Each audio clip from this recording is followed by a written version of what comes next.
میرے چینل میں آپ کا استقبال ہے۔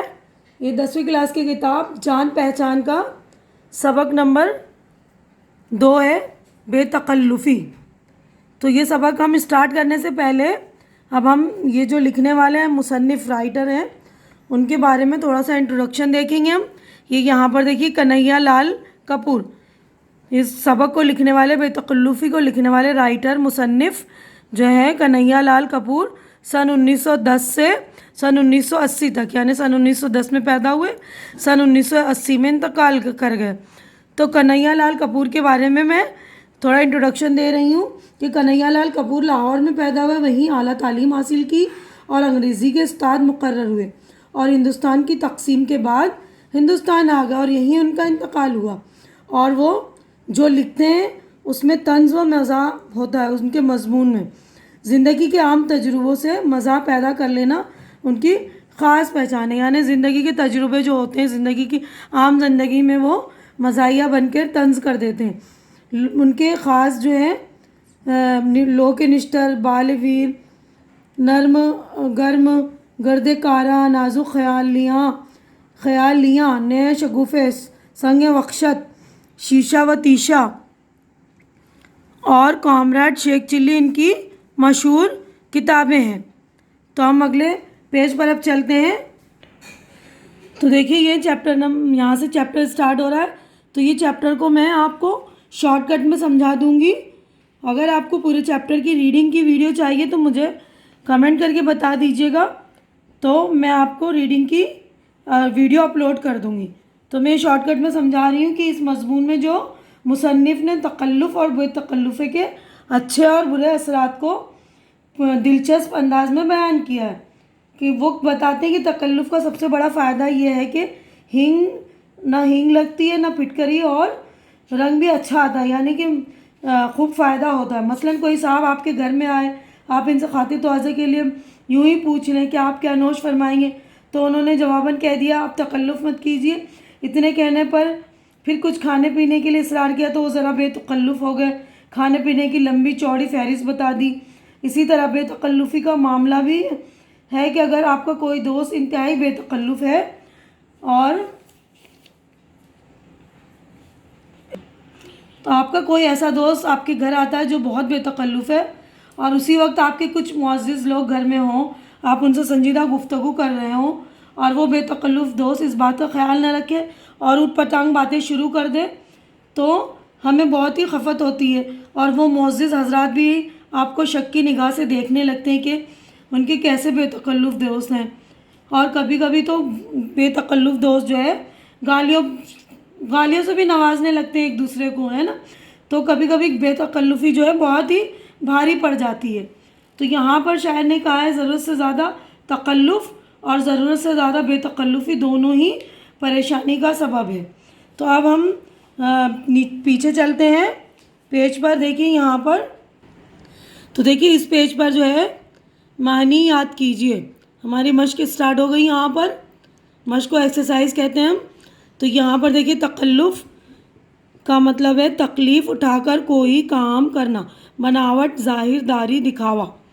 معراج، بلندی، اونچائی، شاہد، گواہ، راحت، آرام، آسائش، ناہنجار، بری چال چلنے والا، عفو طلب، معافی مانگنے والا، یکلخت، فوراً، اچانک، معذرت، عذر، مستعار، مانگا ہوا، ادھار لیا ہوا، اکتفا، کافی سمجھنا، کفایت کرنا، عدم موجودگی، غیر حاضری، کرم، عنایت، مہربانی، وداع، رخصت، جدائی، غروب، سورج یا چاند کا ڈوبنا، نفاست، خوبی، عمدگی، لطافت، کثافت، غلاظت، گاڑھا پن۔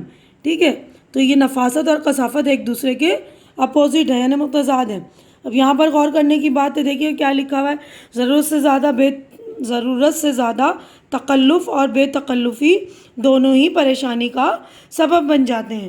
اب ادھر اس پیج پر ہم آتے ہیں، دیکھیے یہاں پر ہے سوچئے اور بتائیے۔ تو یہاں پر دیکھیے سوالات شروع ہو جاتے ہیں۔ پہلا سوال ہے بے تکلفی سے کیا پریشانی ہوتی ہے؟ تو میں نے آپ کے لیے جواب تیار کر دیے ہیں، دیکھیے گا۔ جواب ہے اس کا، بے تکلفی سے بڑی پریشانی یہ ہوتی ہے کہ بے تکلف وقت بے وقت ایسی حرکتیں کرتے ہیں جن سے دوسروں کے سامنے شرمندہ ہونا پڑتا ہے اور دوسرے یہ سمجھتے ہیں کہ یہ صاحب بھی اسی طرح بیہودہ اور بدتمیز ہوں گے، جب ہی تو یہ بلا کسی جھجک یہ گفتگو اور ایسی حرکتیں ہو رہی ہیں۔ تو دیکھیے دوسرا کویشچن، تھیکرے نے اپنے ایک کردار کی بے تکلفی کا ذکر کس طرح کیا؟ جواب ہے، تھیکرے نے اپنے ایک کردار کے متعلق یہ بتایا ہے کہ جب بھی وہ اپنے ایک دوست کے پاس ٹھہرتے تو جاتے وقت ان کی ایک قمیض ادھار لے جاتے کہ کچھ دن بعد واپس کر دیں گے۔ تیسرا کویشچن ہے، ذوق تکلف میں ہے تکلیف سراسر۔ اس مصرعے میں شاعر کیا کہنا چاہتے ہیں؟ اس مصرعے میں شاعر یہ کہنا چاہتا ہے کہ تکلف کرنے میں اکثر نقصان ہوتا ہے۔ اس شعر کا دوسرا مصرعہ یہ ہے کہ آرام سے وہ ہیں جو تکلف نہیں کرتے، یعنی بے تکلفی کے ساتھ کھاتے پیتے ہیں، آمد و رفت میں بھی احتیاط نہیں کرتے، سر راہ اس طرح لوگوں سے ملتے ہیں جیسے سبھی ان جیسے ہوں، کسی کے بھی گھر جا کر بے تکلفی کا مظاہرہ کرتے ہیں۔ ظاہر ہے ان لوگوں، اب اس پیج پر ہم آتے ہیں، کو اس طرح کرنے سے آرام ملتا ہے، مگر دوسرے لوگ ان حرکتوں سے پریشان ہو جاتے ہیں۔ بے تکلفی ایک حد تک اچھی ہے، اسی طرح سراسر تکلف بھی بسا اوقات یعنی کبھی کبھی نقصان دہ ثابت ہوتا ہے۔ اب اگلے کویشچن پر ہم چلتے ہیں۔ دیکھیے یہاں پر ہے، نیچے لکھے ہوئے محاوروں کو جملوں میں استعمال کیجیے، یعنی یہ محاورے دیے ہوئے اس کے آپ کو جملے بنانے ہیں، سینٹنس بنانے۔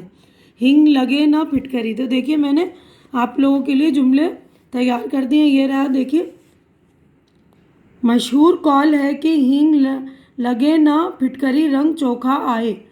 اب دوسرا ہے، چھٹی کا دودھ یاد آنا۔ اسلم نے لڑائی میں اپنے دوست سے کہا، اتنا ماروں گا کہ چھٹی کا دودھ یاد آ جائے گا۔ تیسرا ہے، دانتوں تلے انگلیاں دبانا۔ سچن تندولکر نے زیرو پر آؤٹ ہو جانے پر ہم سب نے دانتوں تلے انگلیاں دبا لیں۔ ٹھیک ہے، اب نیکسٹ کویشچن دیکھیے، نیچے دیے ہوئے لفظوں سے واحد اور جمع بنانے، یعنی جمع ہے تو واحد لکھنا ہے، واحد ہے تو جمع لکھنی ہے۔ تو یہ بھی میں نے یہ دیکھیے ان سارے لفظوں میں سے بنا دیے ہیں۔ یہ دیکھیے یہ واحد تھا، دیکھیے ہاتھ ہاتھوں، جوتی جوتیاں، فرض فرائض، سوال سوالات، جنگل جنگلات، منزل منازل، اور یہ جمع تھے نشانات نشان، یہ واحد، ٹوپیاں ٹوپی، احسانات احسان، جوابات جواب۔ اب نیکسٹ کویشچن دیکھیے، درج ذیل جملوں کو غور سے پڑھیے۔ اکبر نے ایک کہانی پڑھی، حمید کھانا کھا رہا ہے، میں کل جے پور جاؤں گا۔ ان جملے میں پڑھی، کھا رہا ہے اور جاؤں گا سے کام کرنے کا وقت معلوم ہوتا ہے۔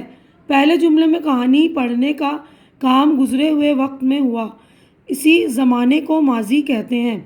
دوسرے جملے میں کھانے کا کام موجودہ زمانے میں ہو رہا ہے، اس زمانے کو حال کہتے ہیں۔ تیسرے جملے میں جے پور جانے کا کام آنے والے وقت میں ہوگا، یہ زمانہ مستقبل ہے۔ تو یہ آپ کو تینوں زمانے سمجھ میں آ گئے ہوں گے۔ یہ فعل میں نے گرامر کے سیکشن میں یہ زمانے بھی بتا دیے، فعل کے متعلق سے ہے یہ۔ اب دیکھیے عملی کام ہے یہ، پریکٹیکل ورک۔ اس سبق کے جن جملوں پر آپ کو ہنسی آتی ہو انہیں کاپی میں لکھیے۔ تو میں یہ بتا رہی ہوں آپ کو کن جملوں پر ہمیں ہنسی آتی ہے۔ یہ دیکھیے آپ کے لیسن میں ہی ہیں یہ جملے، دیکھیے کہ اگر آپ کی داروغہ جنت سے بے تکلفی ہے تو ہو سکتا ہے ہنسی مذاق میں وہ آپ کو باغ بہشت کی کسی نہر میں اتنے غوطے دلوائیں کہ آپ کو چھٹی کا دودھ یاد آ جائے، ہے نا ہنسی کی بات۔ اب دیکھیے یہ یہاں پر، اماں یار تمہیں تو معلوم ہے، پاؤ بھر گاجر کا حلوہ، 2 آملیٹ، 4 ٹوسٹ، 6 سموسے، 10-12 کریم رول، وہاں ایک آدھ کیک ہو جائے تو سبحان اللہ، لیکن جلدی کیجیے۔ تو یہاں پر یہ جو بہت سے زیادہ بے تکلفی بھی ہنسنے کا ایک پاتر بن جاتا ہے نا۔ تو یہاں پر ہمارا جو ہے چیپٹر مکمل ہوتا ہے. آج کی ویڈیو میں بس اتنا ہی، اور آپ دیکھ لیجئے گا لیسن میں اور بھی ہنسنے کے جملے ہوں گے تو آپ انہیں ڈھونڈ لیجئے گا. ٹھیک ہے، تو میرا ویڈیو آپ کو اچھا لگ رہا ہے تو اسے لائک کیجئے، سبسکرائب کیجئے میرے چینل کو، اور سبسکرائب کر کے میرا حوصلہ بڑھائیے. شکریہ.